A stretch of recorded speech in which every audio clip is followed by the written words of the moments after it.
Hello, you are listening to English edition of Cannabis Podcast dedicated to cannabis growing and another interesting information about cannabis. My name is Josef Krejčík and I'm publishing books and articles on this topic for more than 12 years. I'm wishing you a pleasant listening.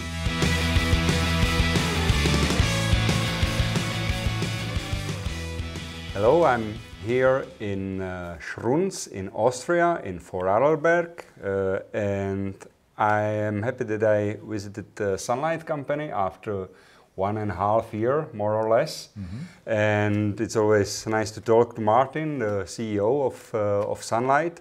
We are in a very new building here in Schruns. In last half year or 1 year it was building. Tell us how long did it last? Because you have been at the beginning, you have been in Schruns, then you have been in Bludenz for a while, and now you are back in Schruns. Yeah. So in detail, we started in my home office somehow, 12 years ago now, on 16 square meter, pretty small. Then we moved to Schruns, because it's close to my hometown. After Schruns has been not the opportunities to grow for us. We moved to Bludenz, which is 12 kilometers away. There we have done our biggest growth. And now we are back in Schruns again, in our own new building. Yeah, the building is really nice. Thank you for that. It's nice to see everything here and how the company was developed, because we know each other for some time, so I knew how we started. We have been talking about it already in our previous interview. Tell me why you built a new building, because what was the reason? The reason for that, the general reason for sure was place for expansion. We are a fast-growing company, so the market is growing in general. German legalization will influence our growth rate too, and for sure also the energy prices are influencing especially the greenhouse market, and we need to be prepared for that. And you know, buildings in rent in this region, it's a pretty touristic region, so there are less options to rent industrial buildings, so we needed to build it by our own anyway. But now we are pretty happy that we have it like it's needed for us to have optimized passes, optimized ways of production. And in this case, we are also faster in production now as we have been in our old building. It's more effective. Yeah, cool. So you believe in legalization? I am. Yeah. So I think because now is the time when they are talking about legalization in Germany in Parliament. They should start within a month. What we know. So, what is your expectation?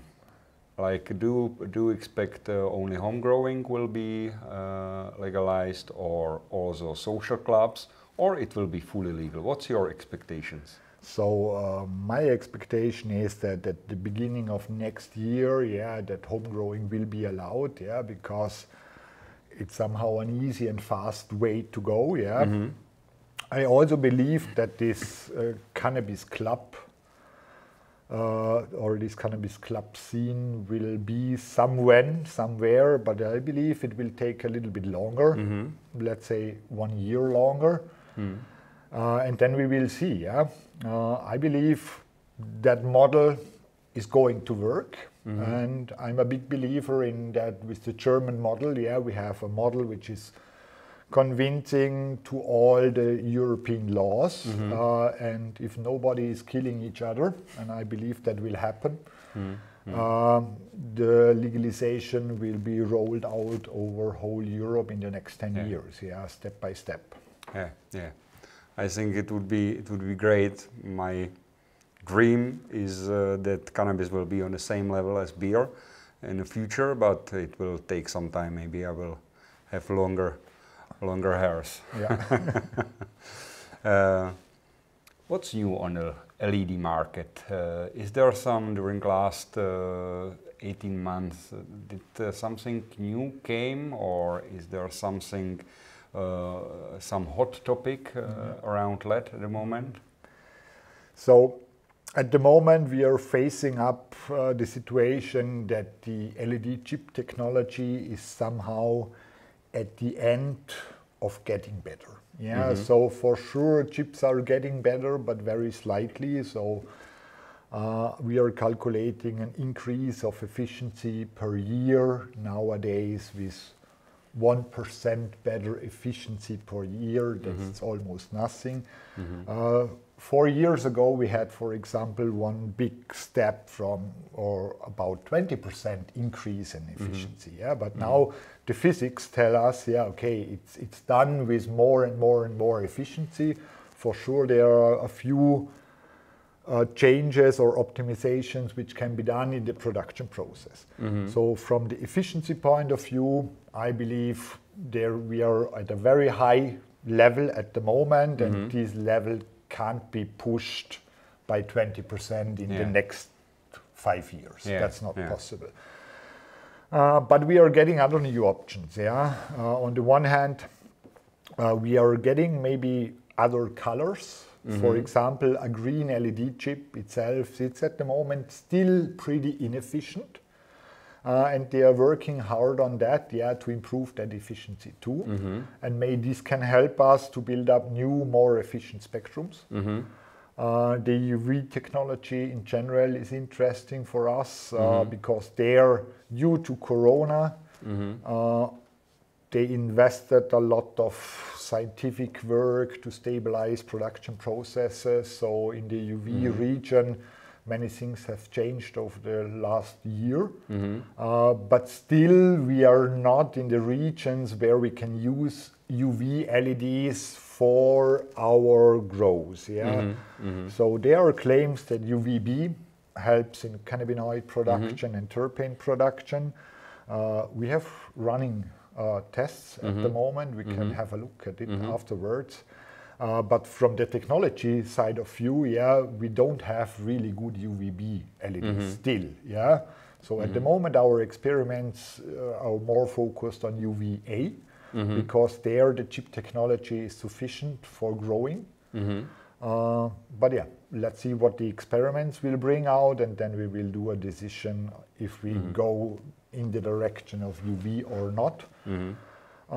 Otherwise, for sure, we are preparing new products. I believe the Evo will stay as it is for a very long term because, in my opinion, we cannot optimize a lot. For sure, every year there will be this small increase in efficiency, but that will not be promoted by us with a new Evo series. That's just a change in the data sheet. So the Evo will stay as it is. But for sure, we expanded the Evo line. So we have now a Evo 6 available with 400 watts to save a few lights in bigger applications. I believe for the home grower, it's not that interesting, that product.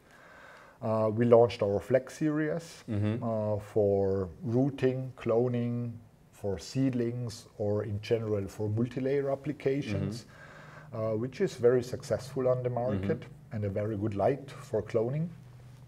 And at the moment, we are hard working on the greenhouse market anyway.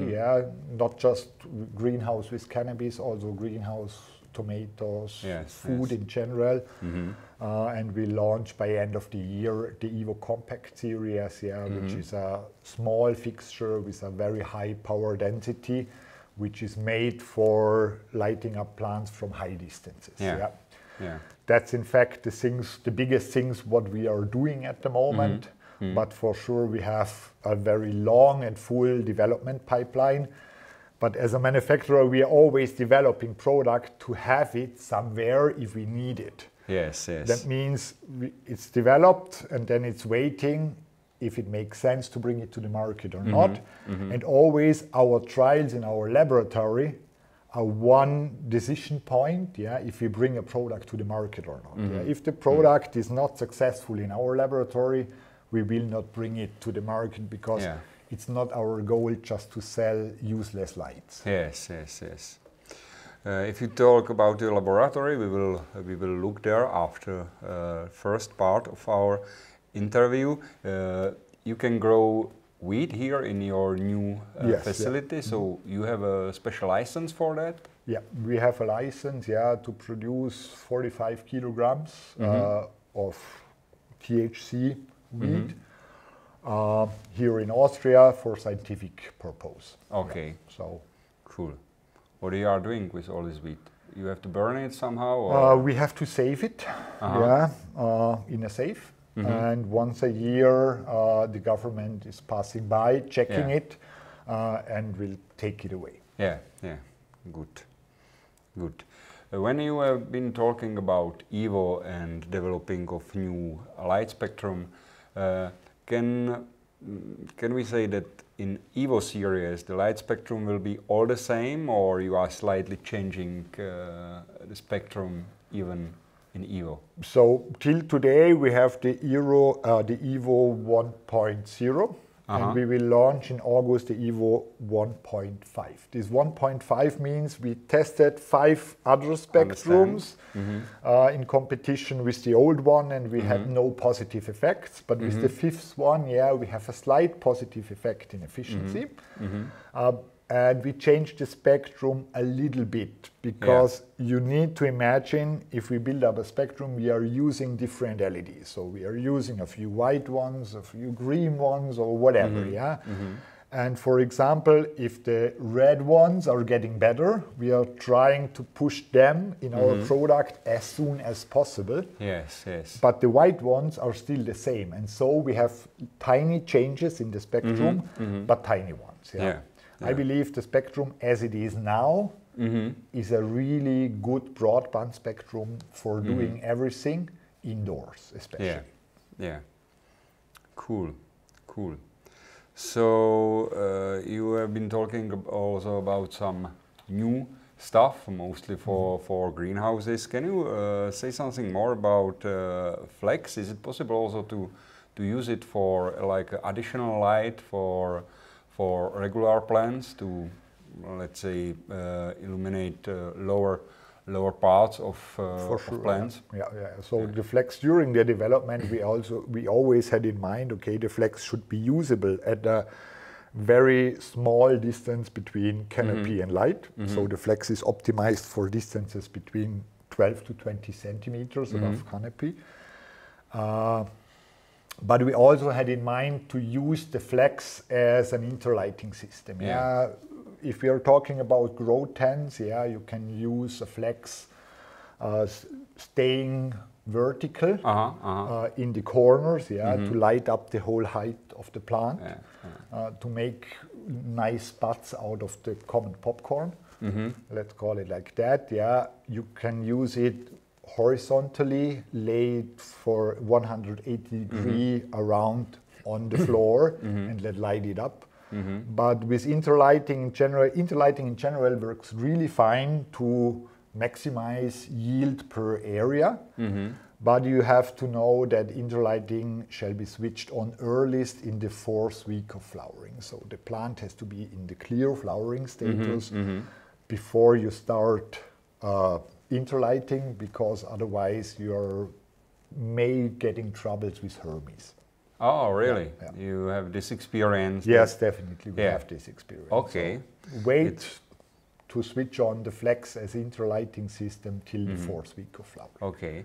And did you prove in test that it helps to higher yield?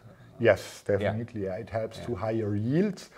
But it strongly depends on how are you growing. You can imagine if you are doing a sea of green with such tiny plants, it doesn't help you a lot. Yes. If you have tall plants and if you don't do a lollipopping with them, your increase is maximized by using a Flex. Okay.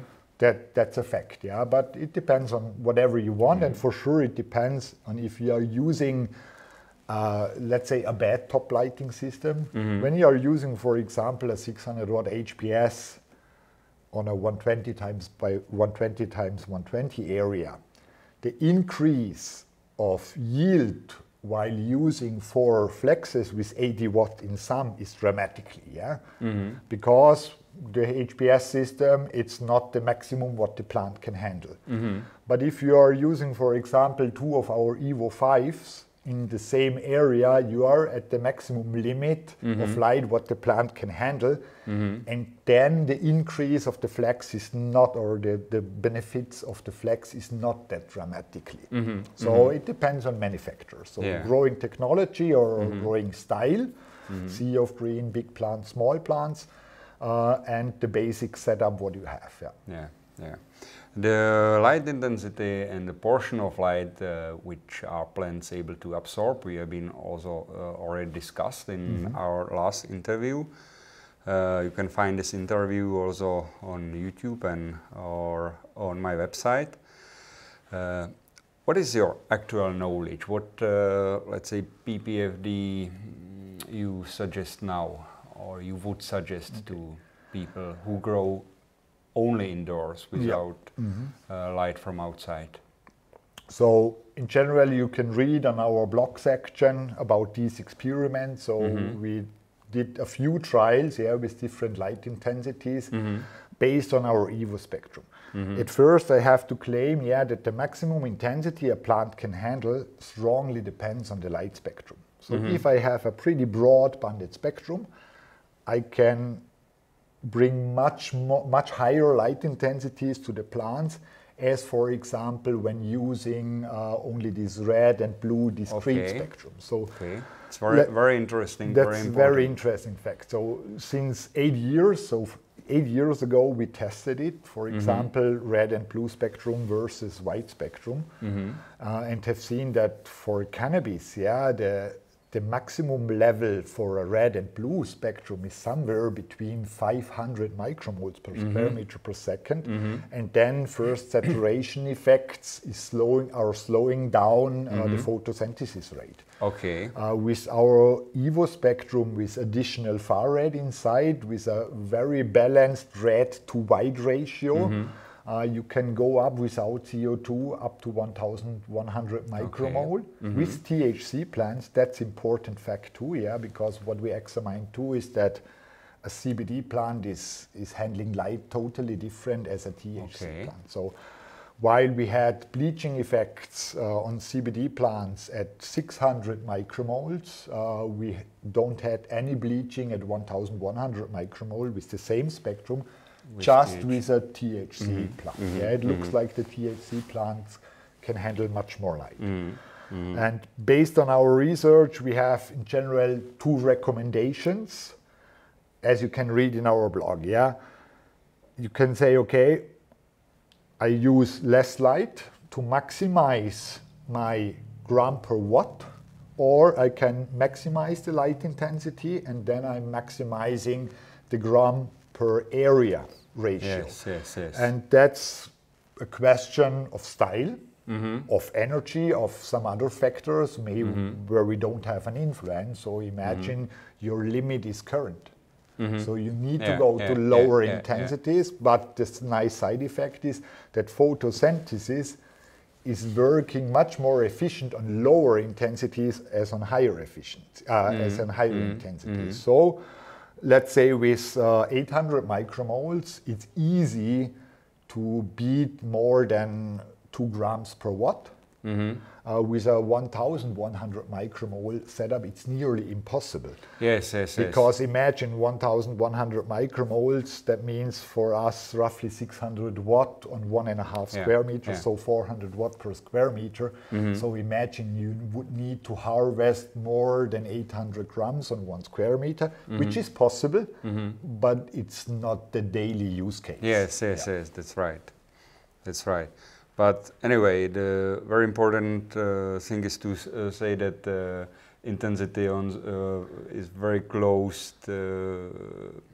It's important to think about intensity and the light quality or light spectrum. So just to interrupt you, we did also one test with basil, for example, which has been very interesting. We have grown a basil under a red and blue spectrum at 50 micromole, and with another spectrum at 50 micromoles too.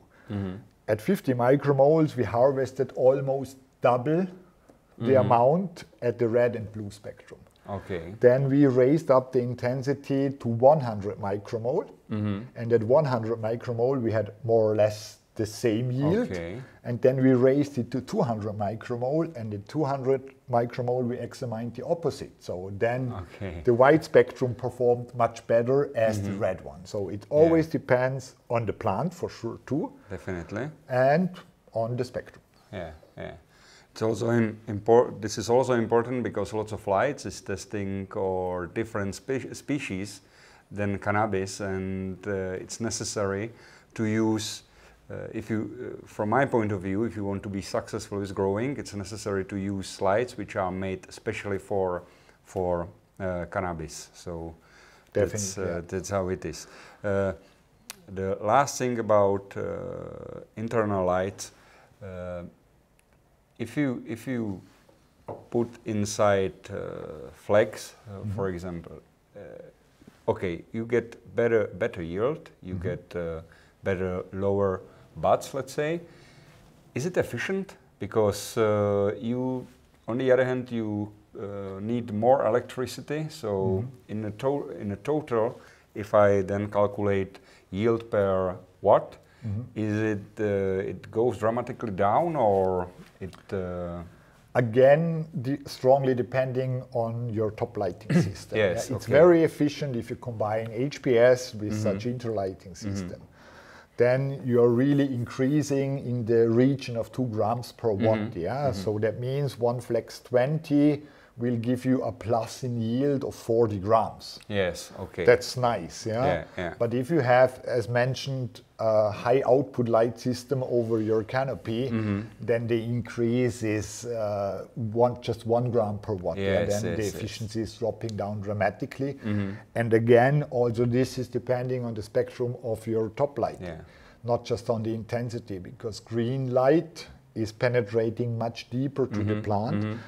That's one factor. So if you have, for example, red and blue spectrum, then your increase with using flex will also be higher. Yes, yes. Because the depth penetration of red and blue is pretty poor. Yes. So many influencing factor, but you can use it definitely efficient. Yeah. So if I have, let's say, 1000 PPFD from LED in my 1x1 meter tent, it makes not a big sense to add flex. Especially at our system, because with the Evo series, for sure we try to be homogeneous, distributed over your canopy, but at the same time also diffuse distributed light. So with 2 Evo, let's say for 120 in a 120 times 120 tent, you're ending up with a very diffuse light situation. That means at every spot in your tent you have the same amount of light rays crossing, and so you're maximizing the leaf area, and as the light is coming from different directions and in different angles, your depth penetration is already very fine. And very good, and therefore I would not recommend to do it. But if you're using other light systems, then my recommendation is clear and go to interlighting if you want to increase your yield, especially per area. Let's talk about a little bit about UV light, because it's a hot topic. Lots of people are thinking about to try it, to use it. We have read a couple of trials where UV proved that it's able to increase production of secondary metabolites in cannabis as well. But what I know, LED technology is not very efficient in UV area. Like the first thing what is necessary to say is that the UV is below 400 nanometers wavelength. So everything what is above is a blue light. So if somebody tells you that their light has UV and it has nothing lower than 400, so it's not UV in the end. So Tell me, you told me that you are testing UV, so you test UV with LED technology, or you are trying to compare, let's say, what is advantage to use LED UV comparing to fluorescent, which is much more efficient in this range?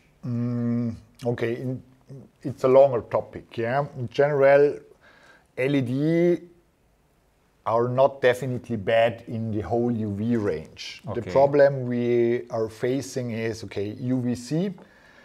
As much we know nowadays, UVC cannot do anything positive in your grow. Expect that you need it for disinfection or whatever. Yes. Yeah. With UVC LEDs, the output or the efficiency is really poor. So we are talking about UVC LEDs best on the market, maybe with an efficiency of 4%. Okay. That means 96% are wasted heat. And so it's definitely not a good choice. Yes, yes. In the UVB region from 280 to 350 nanometers, we are facing more or less the same problems that the that the LED technology. It's on the way to getting better, but it's still pretty poor. Maybe we have 5% efficiency, but still 95% of wasted heat. And also the lifetimes are very poor. So we are talking about lifetimes of 3,000 hours.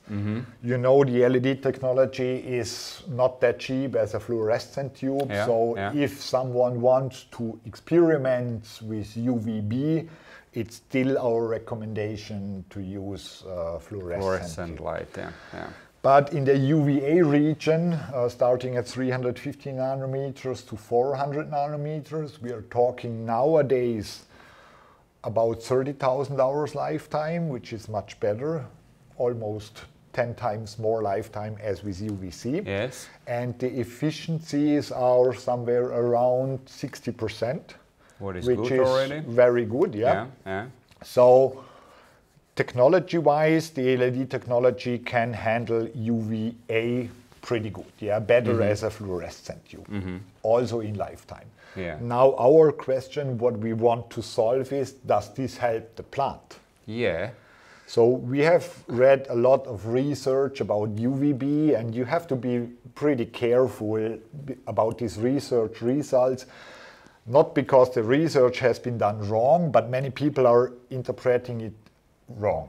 Yes, yes. The research, what we know is, okay, they used a certain area, lighted it up with a certain intensity, and then they added UV. So they added additional light, they added additional PPFD. And in my opinion, it's pretty clear, and you know it too. Yes, if yes, you add yes. more light to your grow, something will change on your grow. Yes, yes, yes. And that's what the research is telling us today. In our research, we can have a look at it later. Yeah, yeah. We are doing the same, but let's see what the output is. At the moment, I'm a believer that with standard blue LED, maybe we can reach the same results as with these UVA LEDs. Yeah, yeah. And with UVB, for sure, we are doing it with fluorescent tubes in past trials. But we haven't seen any big difference, any very beneficial effect. Yeah. What I heard, what I read, what I know, that they said that UVB is better in this, but you are right.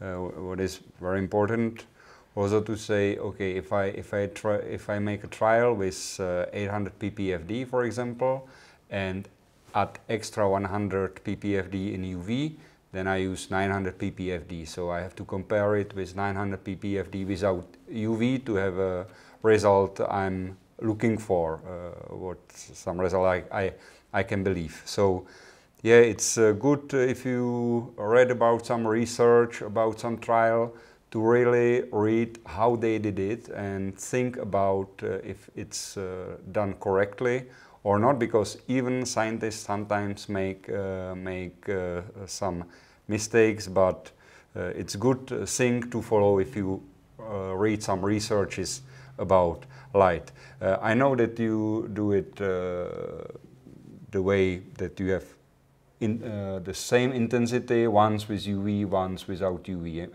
Is it correct? No, at the moment we are adding it too. Yeah? You are also adding it. We are adding it, yeah, to prove at first, yeah. Yes, okay. So for sure, as mentioned, we read a lot, yeah. Now it's time to prove if this can be true, what we have already read and we already know. And next trials, then we will compare it with the same PPFD. Same intensity. And compare it also with other wavelengths. Imagine you can add also 100 micromoles of blue light too. Yes. The receptors are the same. So for UVA and 450 nanometers, we are talking about the same receptors in the plant which are absorbing this light. So I believe the influence maybe will be the same, but at the moment I don't know. I just can tell you, okay, we did a few trials in the past with no clear effects. That doesn't mean that UV don't work. That just mean that in our trials, with our surrounding factors, it doesn't help. A higher dosage will help or will bring any advantage. What we know that is UV is influencing definitely the height of the plants. That's the only thing what we have examined till today, that the plants are getting smaller with UV treatment, and may a grower outside there, may for him is it very helpful because he has too high plant. And then it makes sense to may use UV even if you don't have any additional THC at the end. But you can control the height of the plant.